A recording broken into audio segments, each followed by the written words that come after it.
E aí, gente, beleza com vocês? Espero que tenha ocorrido tudo bem nessas férias, que tudo tenha dado certo, que vocês estejam se cuidando e pensando, obviamente, nas nossas aulas. Beleza? Essa é a nossa primeira aula. Estou continuando a apostila 1, certo? Nas aulas anteriores, eu passei para vocês, nós estudamos juntos Primeira Guerra Mundial, demos introdução em História Geral, História Contemporânea do século XX, certo? Então, só retomando, a gente viu a Belle Époque, a gente viu Primeira Guerra Mundial completa, nós entramos no pós-Primeira Guerra, que foi a construção dos partidos totalitários, vocês lembram disso? Falamos um pouco sobre a criação do nazismo, a criação do fascismo e Revolução Russa. Agora eu vou entrar no capítulo de Brasil, o capítulo de vocês que fala sobre a Primeira República Brasileira. Só que a aula de hoje ela vai ser uma aula introdutória ao capítulo, porque na apostila vem falando logo sobre como que foi o governo da Primeira República, como que foi o governo do Marechal Deodoro da Fonseca, Floriano Peixoto, que nós chamamos de República da Espada, porque foi governada por dois grandes marechais, certo? Só que na aula de hoje eu vou falar apenas como que se deu essa república, certo? E aí, como vocês sabem que eu gosto muito de trazer algumas coisinhas à parte do livro, momentos caras da história, eu trouxe os bastidores, algumas coisas sobre os bastidores da proclamação da República Brasileira, tá bom? Eu espero que vocês aproveitem a aula e no finzinho dessa aula de hoje eu vou dar uns recadinhos para vocês, como de costume. Beleza, gente? Vamos lá. Para a gente entender a Primeira República, que vai de 1889 até 1930, a gente precisa entender alguns antecedentes aí, algumas coisinhas que foram se ligando para a gente chegar no fato em si, certo? Como eu costumo sempre falar para vocês, a história ela não é uma grande enciclopédia, um grande livro separado em caixinhas que você vai lá, estuda um pedacinho e entende alguma coisa. Não, a história é um grande processo, é um processo histórico, é um processo do ser humano vivendo aqui, beleza? Então, só retomando o grande Mark Bloch, a história é a ciência que estuda o homem no tempo e no espaço, beleza? Então não tem como a gente fugir disso, certo? Primeira coisa, o governo brasileiro, o governo imperial, ele faz a lei do ventre livre, em 1871. O que foi essa lei? Assim como o nome já diz, ventre livre. Todos os filhos de escravos, a partir dessa data, não seriam mais escravos, certo? Quem já é escravo, continuava sendo escravo, e quem nascesse a partir dali, não seria mais, certo? E isso vai incomodar quem, né? Vai incomodar os fazendeiros, os grandes fazendeiros, os cafeicultores, os senhores de engenho. Isso vai incomodar muito. Só que não ao ponto de acontecer alguma revolta, alguma coisa contra a monarquia por causa disso, certo? Outro item, outra lei que foi feita, é a lei do sexagenário, de 1885. O que acontece? Escravos, a partir de 60 anos, não seriam mais escravos. Atingiu 60 anos de idade, estava livre. Como se houvessem muitos escravos com essa idade, certo? E a outra foi a Lei Áurea. A Lei Áurea, que foi a abolição da escravatura em 1888, foi o fim. Foi o que marcou realmente o fim da monarquia brasileira e que vai fazer a monarquia perder o apoio dos fazendeiros. O que acontece? Vamos pensar na lógica. Hoje, qualquer empresa tem seus funcionários e a empresa tem um custo para isso. Com a escravidão, o único custo era manter aquela pessoa viva, era manter o escravo vivo. Até porque, relembrando outras aulas nossas, até realmente do ano passado, a gente falou que manter um escravo era caro. Caro no sentido do quê? Eu tinha que preservar a vida desse escravo para ele não morrer, porque é o meu dinheiro, é o dinheiro do fazendeiro que está empregado ali, certo? Então, a gente já desmistificou nas aulas anteriores a questão daquele escravo que só trabalha. É óbvio, trabalha em troca de comida e trabalha muito, porém não como era pintado nos livros, como era escrito nos livros, pintado nos quadros de antigamente, falando que o escravo só trabalhava e não fazia mais nada da vida, certo? Então, tinha um custo aí, o custo inicial do fazendeiro, o custo inicial do senhor de engenho ou do barão do café, mais o custo de manter esse escravo, mas o que não chega nem perto do custo de um funcionário assalariado, não é? Bom, com a Lei Áurea, estava terminantemente proibido ter escravos. E aí os fazendeiros eles tiveram que arrumar outra solução, que nós veremos nas aulas que vêm sobre a vinda de mais imigrantes ainda. Também há uma confusão, falando que imigrante só veio depois que a escravidão acabou e tudo mais, que também não é assim. Já temos imigração no Brasil séculos, certo? Mas que vai se intensificar. Vai ter muito mais imigrante no Brasil a partir desse momento. Então, nas aulas que vêm, a gente vai entender algumas coisas relacionadas a isso, principalmente no estado de São Paulo e do Rio de Janeiro, que a gente vai estudar um pouco mais sobre isso. Bom, mas voltando aqui para a tela, essa aqui é uma edição do jornal Gazeta de Notícias, uma edição digitalizada, né, que falava realmente sobre o 13 de maio, sobre a princesa Isabel tendo assinado a Lei Áurea. Só um adendo aqui, um parênteses. A Lei Áurea foi assinada pela princesa Isabel por conta que Dom Pedro estava afastado de seu cargo por problemas de saúde, por problemas no coração. Diferente de seu pai, Pedro I, que não tinha esses problemas de saúde tão graves, porém, por questões um pouco promíscuas, falece, certo? Com 35 anos, na corte de Portugal. Certo? Bom, mas por que de fato que essa república aconteceu? Bom, primeiro a gente vai falar dois fatores e dois grupos que vão fazer essa república acontecer. Primeiro fator, abolição da escravatura. Isso aí a gente acabou de falar. A abolição da escravatura ela foi fundamental para os fazendeiros tomarem partido contra o governo imperial, certo? E o fim da Guerra do Paraguai. Olha só a Guerra do Paraguai entrando de novo na nossa história brasileira.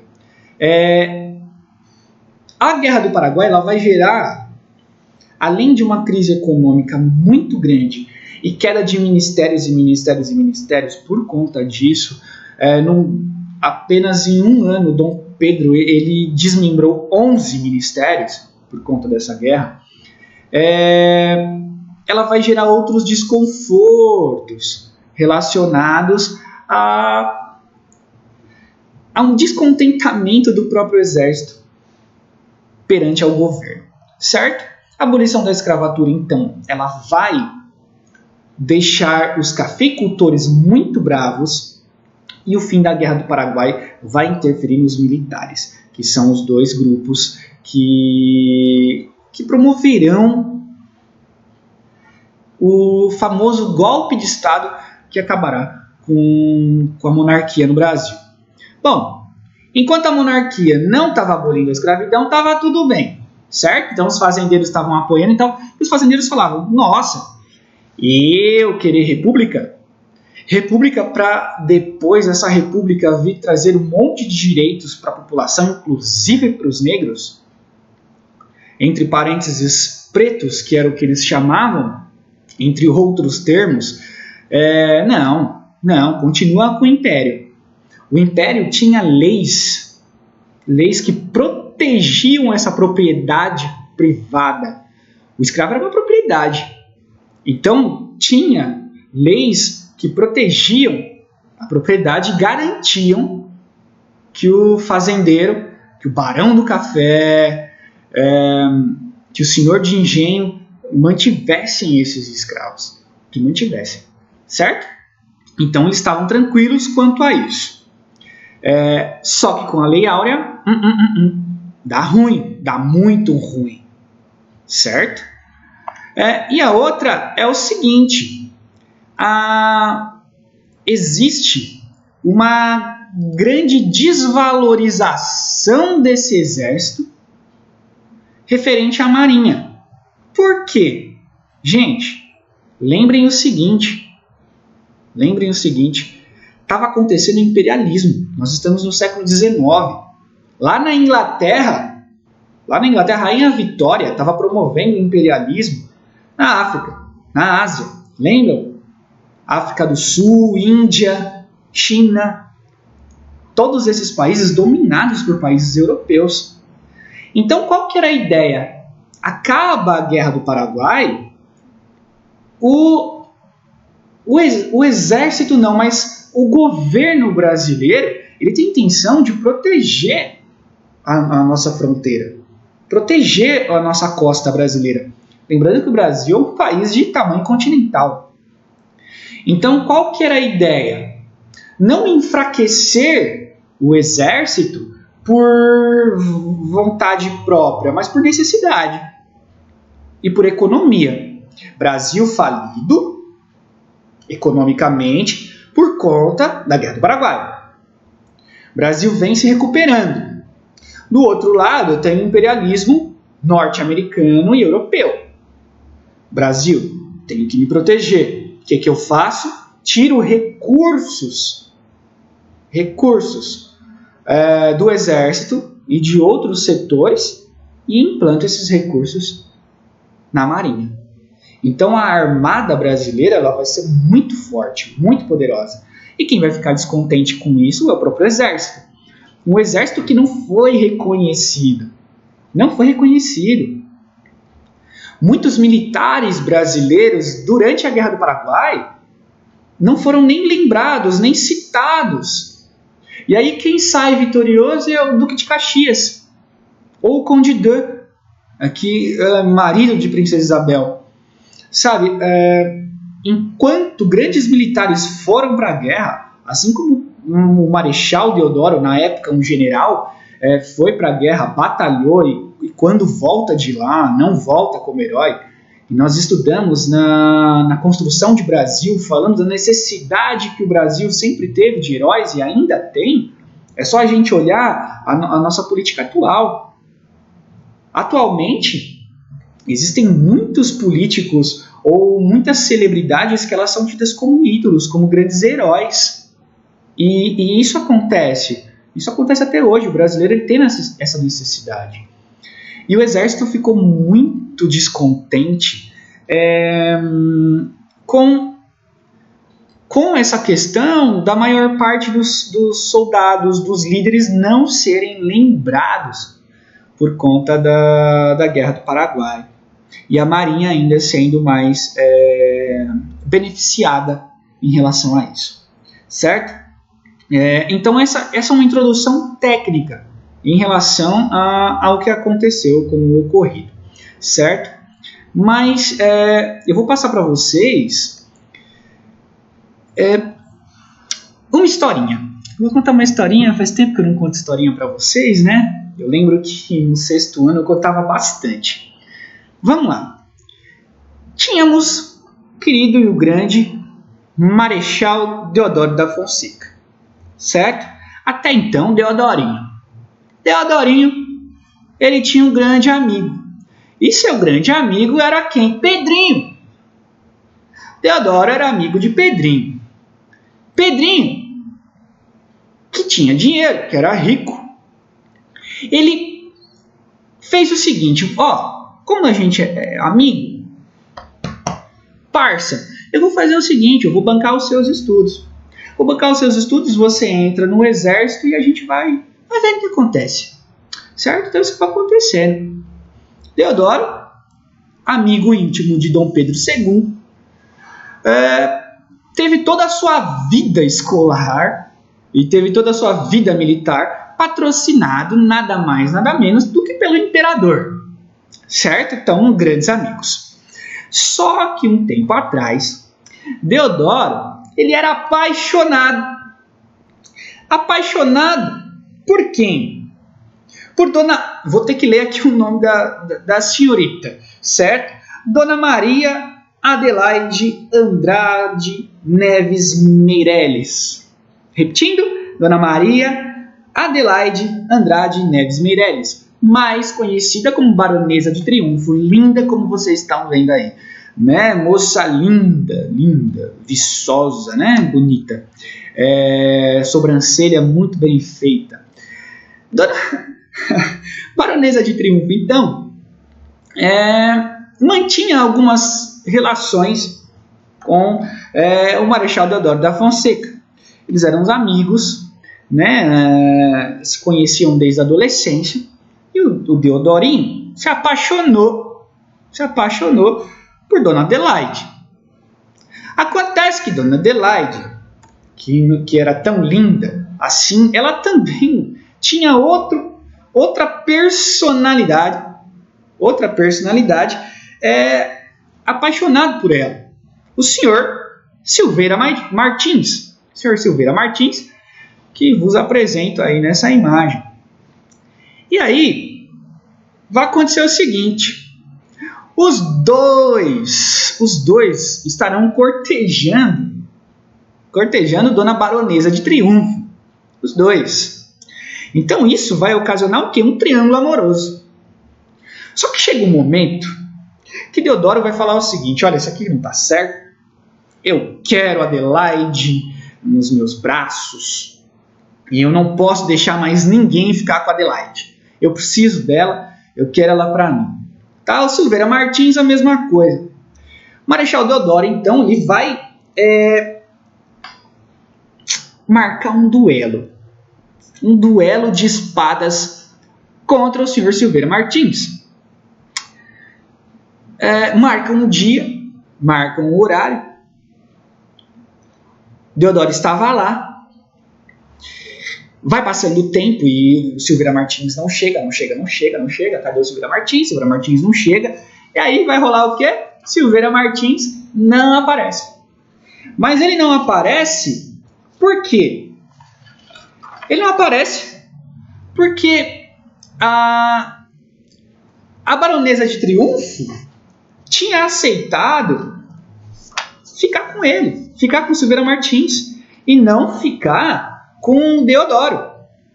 Não vai ficar com o Deodoro, vai ficar com o Silveira Martins. Então não aparece. Isso causa um grande desconforto.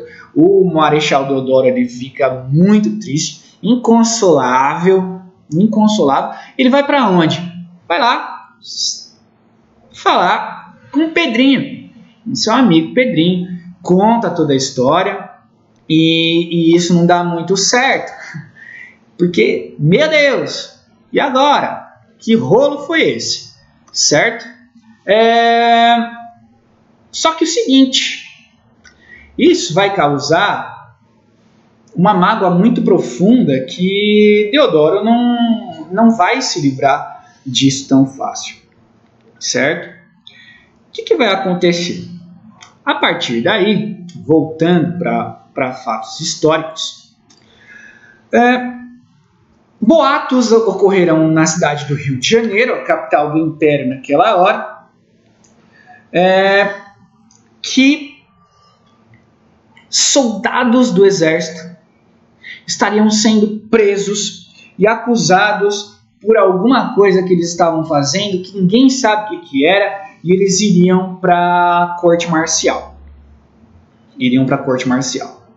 Nesse momento, isso aqui já em 1889, beirando novembro de 1889,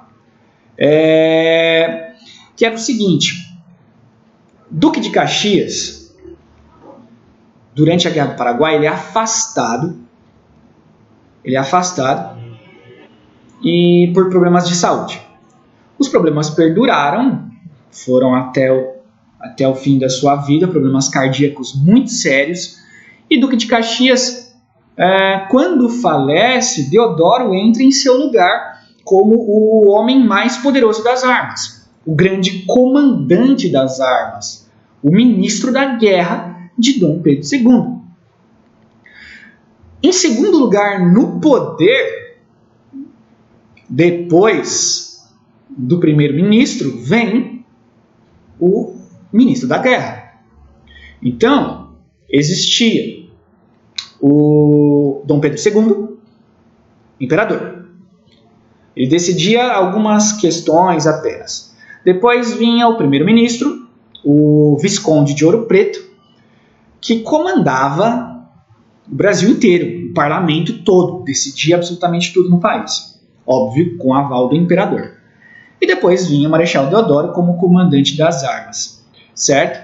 Então o Deodoro tinha um poder muito grande no Brasil, certo? Porém, ocorreram boatos de que esses soldados que eu comentei com vocês, esses soldados seriam presos,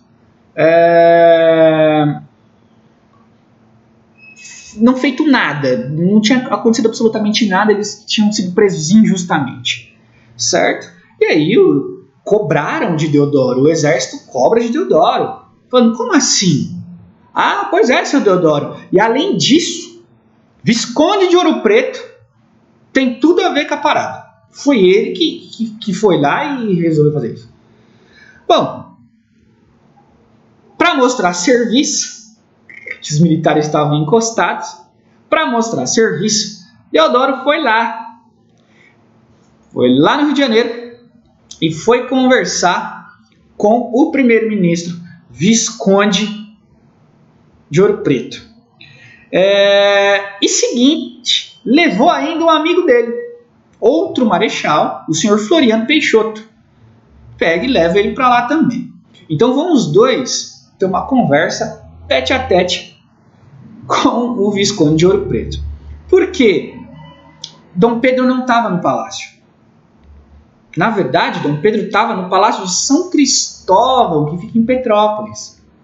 Estava descansando pelos sérios problemas cardíacos que ele estava naquele momento. Então ele vai lá, o Deodoro não espera nem Visconde de Ouro Preto falar nada. Ele já demite automaticamente o Visconde de Ouro Preto.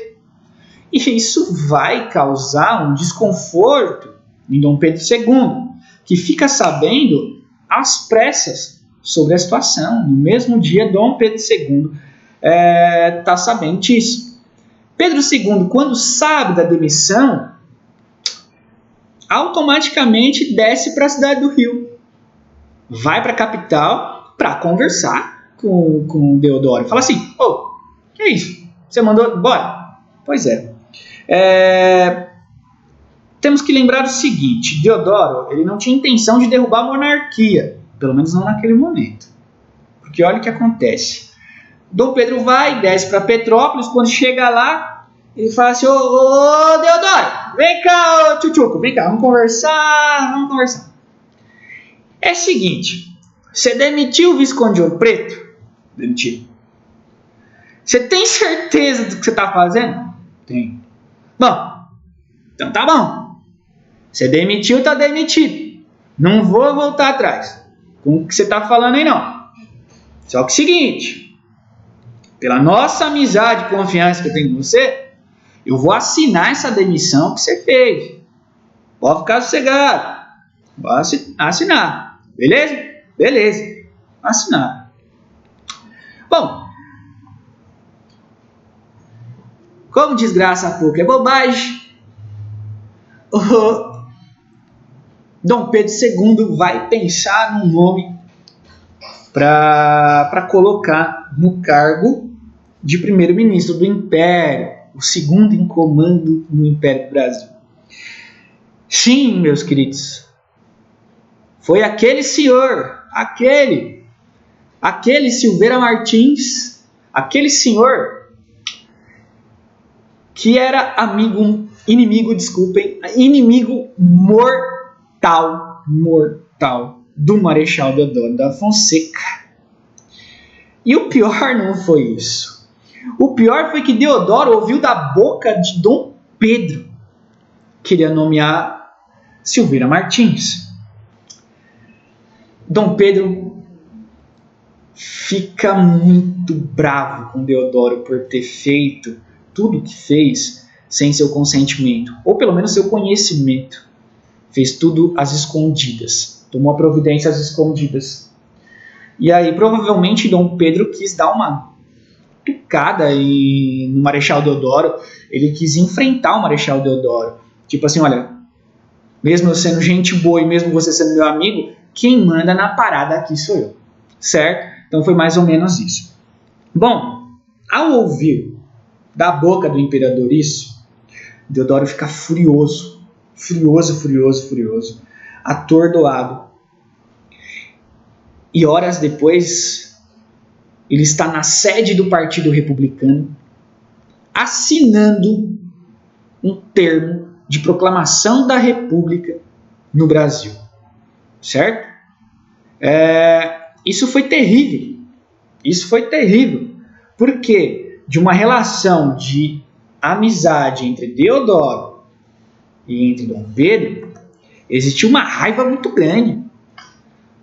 O Marechal Deodoro saiu vazado com raiva. Ele chega lá e ele chega com os positivistas republicanos e ele vai interferir na monarquia.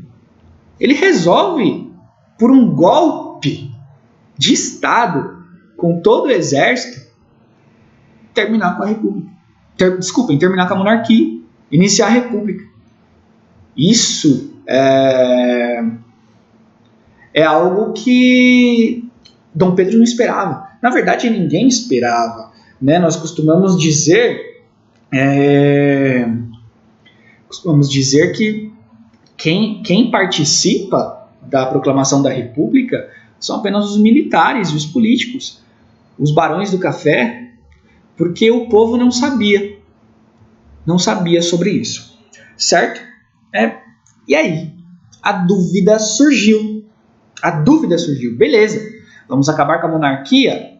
Tranquilo, e como faremos essa república, certo? A república será proclamada no dia 15 de novembro de 1889, só que todo um trâmite será pensado sobre isso, certo? Existia um outro senhor aqui na nossa política brasileira chamado Benjamin Constant.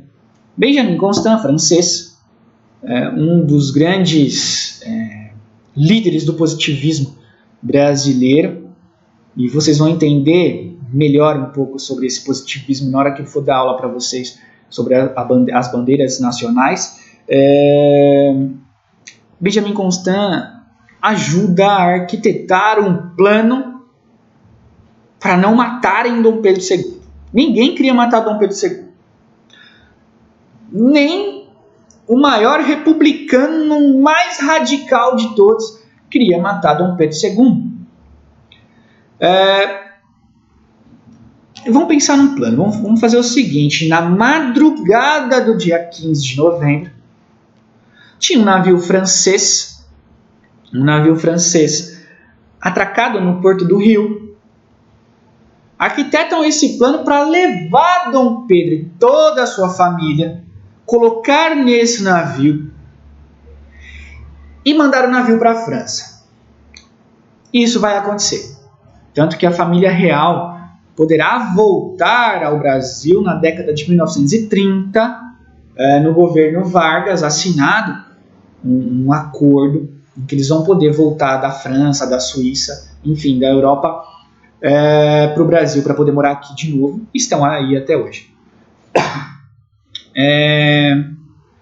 O plano dá certo, eles inventam uma história dizendo que, assim como seu avô, Dom João VI, que fugiu das garras de Napoleão, Dom Pedro II e sua família conseguem fugir e enganar o exército brasileiro, a marinha e ir embora. Bom, essa história ela vai colar até um certo ponto e depois tudo fica muito evidente depois que a República é implantada, que foi um plano dos próprios republicanos de tirarem o Dom Pedro do país. Dom Pedro era muito amado. Dom Pedro tinha um carisma muito grande. Ele era abolicionista também. Então, porém, ele tinha que lidar com os dois lados, né, para não perder o seu próprio trono. Certo? Então, isso acontece. E eles vão embora e na manhã do dia 15 de novembro a proclamação da República acontece. Esse quadro que está aí, eu não peguei à toa. Assim que tudo isso acabar, eu espero que alguns de vocês visitem a Pinacoteca do Estado de São Paulo. A parte de Brasil da Pinacoteca é fenomenal. E vocês podem ver esse quadro lá. Ele é enorme e muito bonito. Certo? Teve resistência? Claro que teve. E a maior resistência de todas foi a Marinha. Existiu uma briga muito grande entre a Marinha e o Exército. Para vocês terem uma ideia, a Marinha do Brasil era a segunda maior marinha mercante do mundo, a terceira maior marinha de guerra do mundo. E não é para tanto. O tamanho da costa brasileira é gigantesca, certo? Então, é o que eu disse, né? A Marinha, que tinha um grande investimento, que era super valorizada, ela era monarquista.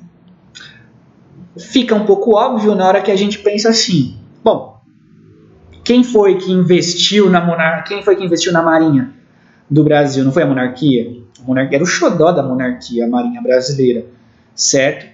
Então, a Marinha ela vai promover duas grandes revoltas, as duas revoltas da Armada, certo? A primeira, a gente vai ver na próxima aula, que a primeira revolta da Armada consegue tirar o Marechal Deodoro do poder, e a segunda revolta da Armada, o Marechal Floriano Peixoto acaba com ela, e a partir daí começa a queda da Marinha brasileira. Ela vai ser totalmente sucateada, não terá mais investimentos por causa de uma rixa. O link que eu estou colocando para vocês aqui, vocês podem entrar no blog Ensinar História, tá, da professora Joelza.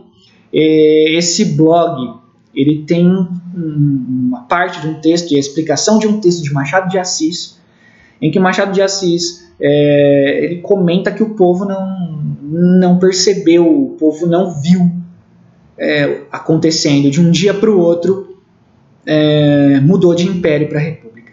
Tanto que no texto é algo assim, mais ou menos assim, dois senhores conversando e o dono da padaria, da confeitaria, estava trocando a placa, estava colocando uma placa nova que ele tinha acabado de mandar fazer e estava escrito Confeitaria do Império.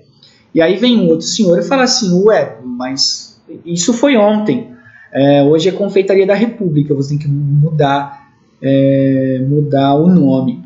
E isso é mais ou menos uma crítica com certa ironia.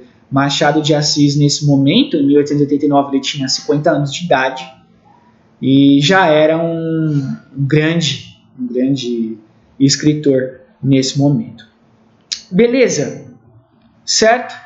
O que eu tenho para passar para vocês hoje é sobre isso, certo? Sobre esse início, sobre essa introdução à República Brasileira.